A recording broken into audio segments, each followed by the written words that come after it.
Bonsoir à tous. Avant de commencer ma présentation, j'aimerais bien remercier professeur Belkhadir et professeur Ben Abed de m'avoir invité pour parler d'un sujet d'actualité qui est la variabilité pondérale et la santé cardiovasculaire chez les patients diabétiques. Comme vous le savez, le diabète et l'obésité, ce sont des problèmes de santé majeurs vu la prévalence qui est croissante, vu les complications qui sont associées à l'obésité et les complications cardiovasculaires représentent la principale cause de mortalité des patients obèses.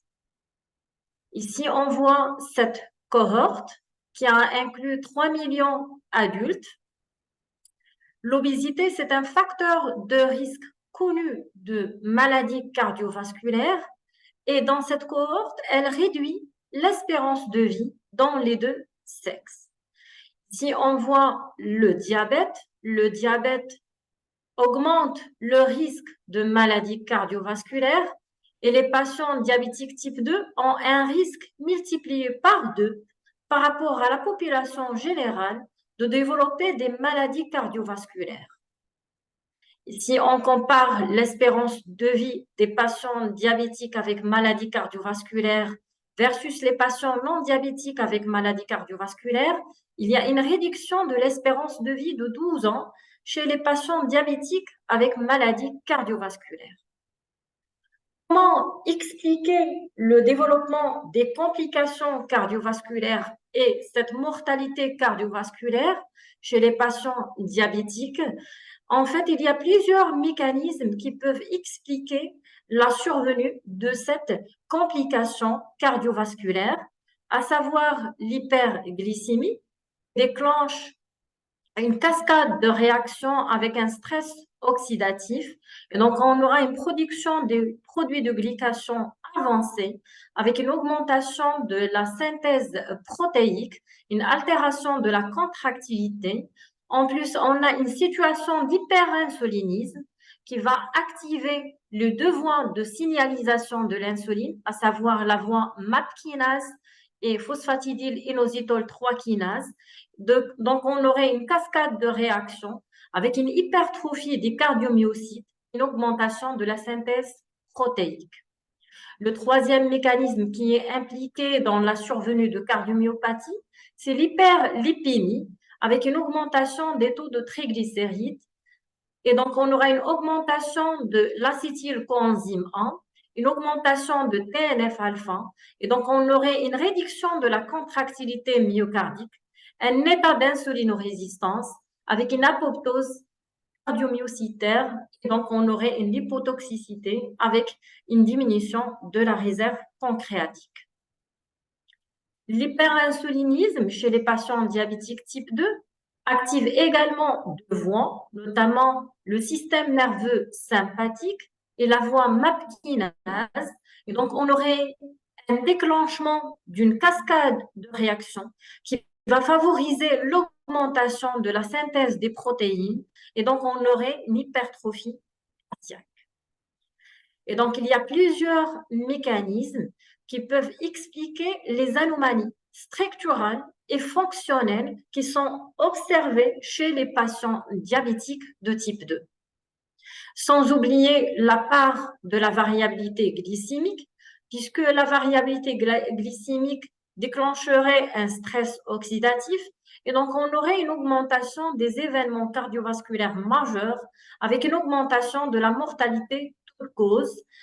Et cette variabilité glycémique, elle augmenterait de façon significative le risque des hypoglycémies sévères. Et vous savez très bien que ces hypoglycémies sévères seraient associées à une augmentation de la morbimortalité cardiovasculaire. Et donc, cette variabilité glycémique, elle est impliquée dans le développement de plusieurs complications, y compris les complications cardiovasculaires.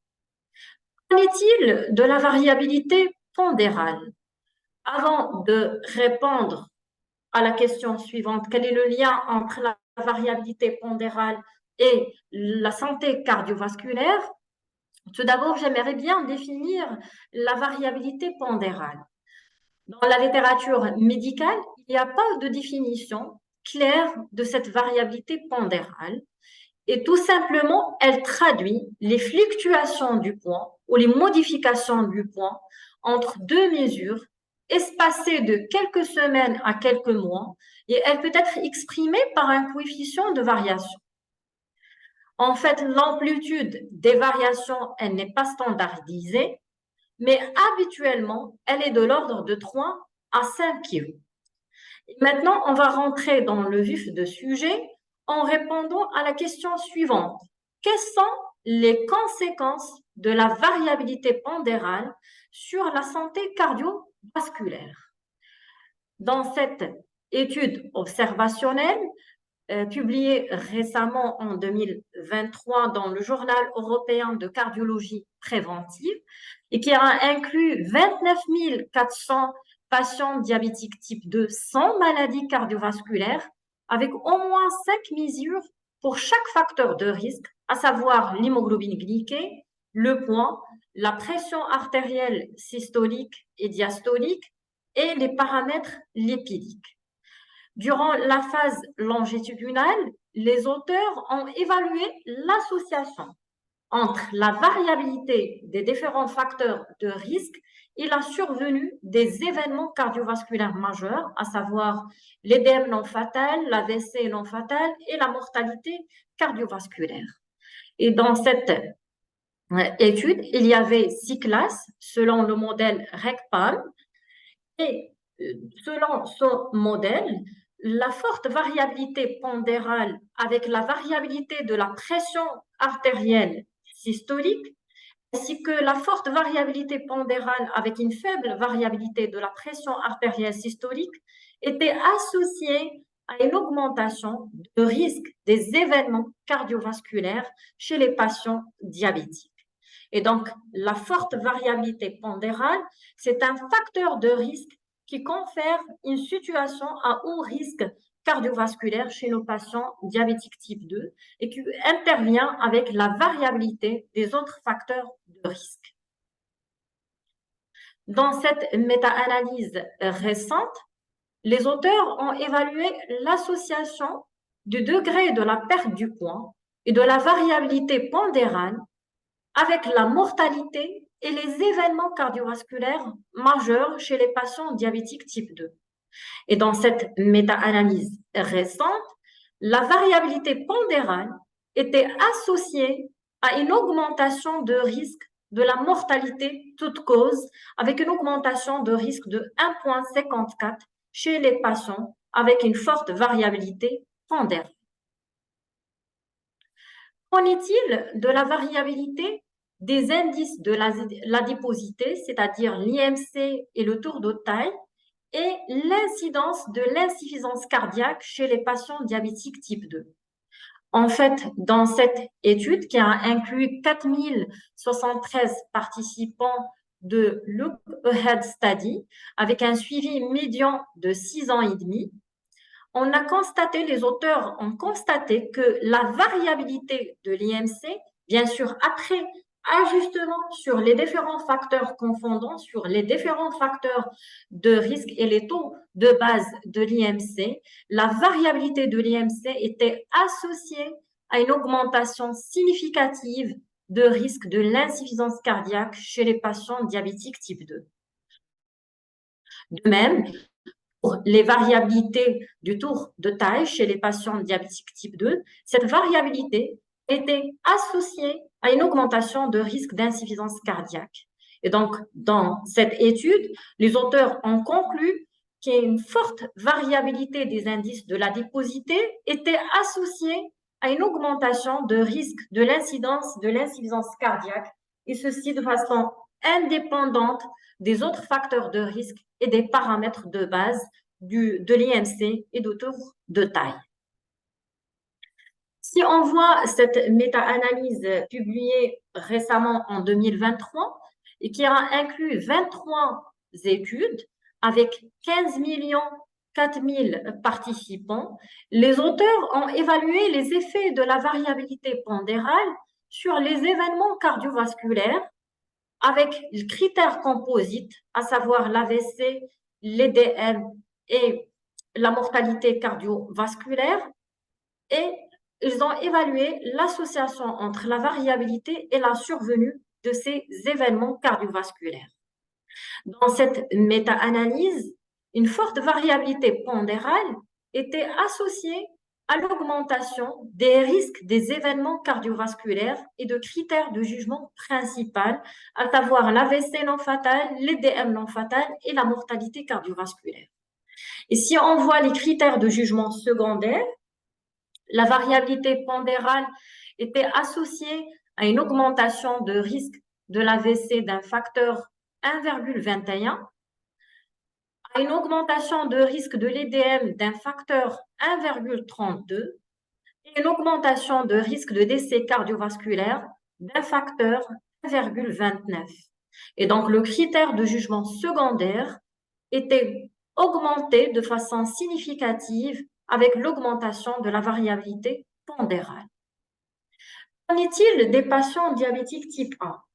En fait, dans cette étude rétrospective observationnelle, qui a inclus 1398 participants de l'étude DCCT, les auteurs ont évalué l'association entre la variabilité du poids et le risque des événements cardiovasculaires chez les patients diabétiques type 1, avec comme critère de jugement principal un critère composite primaire, à savoir l'AVC non fatal, l'EDM et la mortalité cardiovasculaire. Et le critère de jugement secondaire était le décès, la mortalité toute cause.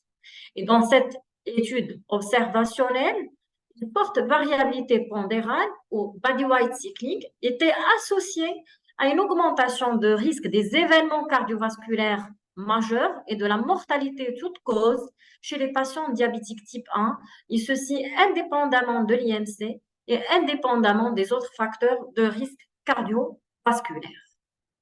Et donc, d'après cette revue de la littérature, la variabilité pondérale, c'est un facteur de risque qui est associé à une augmentation de la morbimortalité cardiovasculaire. Et maintenant, on va se poser la question suivante. Comment expliquer l'association entre la variabilité pondérale et la maladie cardiovasculaire? En fait, la variabilité pondérale ou white cycling est associée à une hyperplasie adipocytaire. Et cette hyperplasie adipocytaire, on aurait une augmentation de la sécrétion des cytokines pro-inflammatoires, notamment l'interleukine 6 et le TNF-alpha. Et donc, on aurait un recrutement des cellules CD8 et CD4, ce qui va favoriser un état d'inflammation à bas grade avec une inflammation locale et systémique. Avec l'hyperplasie adipocytaire, l'inflammation de bas grade et le stress oxydatif, ces trois mécanismes sont impliqués dans la genèse d'un état d'insulinorésistance avec une prédisposition aux complications cardiovasculaires. Et il faut savoir également que la prise de poids après la perte de poids, pourrait induire une expression des gènes qui sont impliqués dans l'activation de plusieurs voies qui sont impliquées dans le développement de maladies cardiovasculaires, notamment la voie de coagulation et le développement de cardiomyopathie. Avant de conclure, on va voir, y a-t-il des approches pour limiter la variabilité pondérale, puisque ça doit être un objectif, certes, chez nos patients diabétiques type 2, on va viser la perte de poids, mais également, il faut viser le maintien de cette perte pondérale, car c'est très important, puisque la variabilité pondérale, elle est associée à une augmentation de la morbimortalité cardiovasculaire. Selon les dernières recommandations de la date 2023, chez les patients diabétiques type 2 en surpoids ou obèses, pour favoriser la perte du poids, il recommande, en plus de la thérapie nutritionnelle, l'activité physique, l'utilisation des nouvelles thérapeutiques qui ont démontré des bénéfices sur le plan pondéral, notamment les agonistes de GLP-1, à savoir le sémaglutide, délaglutide et l'eraglutide, et également le double agoniste GIP et GLP-1, le tirzépatide. Et là, c'est clairement mentionné dans les recommandations de l'ADA 2023, il faut viser la perte et le maintien de cette perte pondérale. Et donc, comment on va maintenir cette perte pondérale? Bien sûr, on va prescrire les traitements pour les patients qui ont les moyens, les agonistes de GLP-1. Et il y a un moyen qui est gratuit, c'est l'activité physique. Et c'est un moyen qui est excellent pour maintenir la perte pondérale. Pour conclure, la variabilité pondérale, c'est un facteur de risque indépendant de maladies cardiovasculaires chez les patients diabétiques type 2, mais également chez les patients diabétiques type 1. Et cette variabilité pondérale, elle interagit avec la variabilité des autres facteurs de risque, notamment la variabilité des chiffres tensionnels, pour conférer une situation à haut risque cardiovasculaire. Et donc, dans la prise en charge de nos patients diabétiques type 2, on va viser la perte, mais également le maintien de la perte pondérale en utilisant les agonistes de GLP-1 ou le tirzépatide, en plus de la thérapie nutritionnelle et, comme j'ai dit, l'activité physique qui reste un moyen gratuit pour favoriser le maintien de la perte pondérale. Et je vous remercie.